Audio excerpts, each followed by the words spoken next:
Well, welcome back. Primary season, and we wanted to have Dr. Sam Nelson from the University of Toledo join us once again tonight. Sam, I wanted you to talk through with me some of the new technology we're going to be trying out tonight, but we're going to use it in November as we get closer to the general election. You are looking at a map of the state of Ohio. Obviously, we are starting on the gubernatorial race, the Republican primary tonight. Dr. Amy Acton moving on to November, obviously uncontested.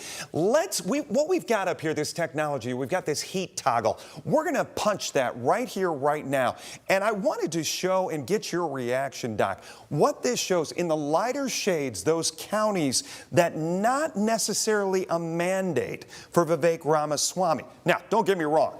He had a huge marginal victory, but not a mandate. What does that mean going forward? So he's got to bring these voters home, right? And so if I was on his campaign staff right now, I'd be scheduling visits to a bunch of these lighter colored counties. Because you heard something about the Putsch voters. What was that? Yeah, the BGSU poll showed about half of Putsch voters don't think they'll vote. Yeah, they don't think they'll vote for Ramaswamy in November.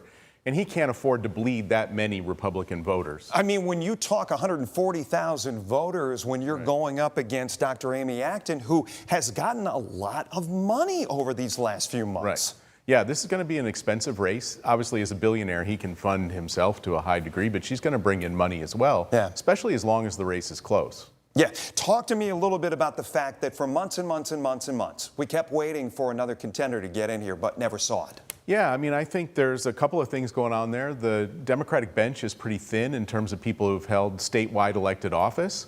And also, Governor DeWine won his race in 22 by, what, 25 points?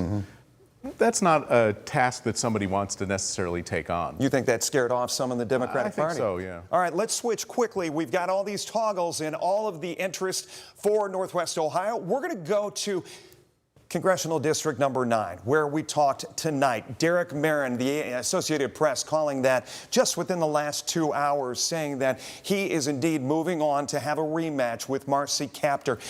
Talk about the Madison Sheehan factor in all of this, because we even saw in Paulding County, Josh Williams did very well there. As you see, our updated, I appreciate the control room doing that update on the call. But how did she factor into all this? You know, she was really an unknown and a neophyte to politics, but I think she really appeals to one segment of the Republican base, people who really still support ICE and President Trump's immigration policies, and she was really leaning in on her experience there. Derek Merrin, when we heard from him tonight at the Lucas County Republican headquarters, he said, now the work begins. The rematch.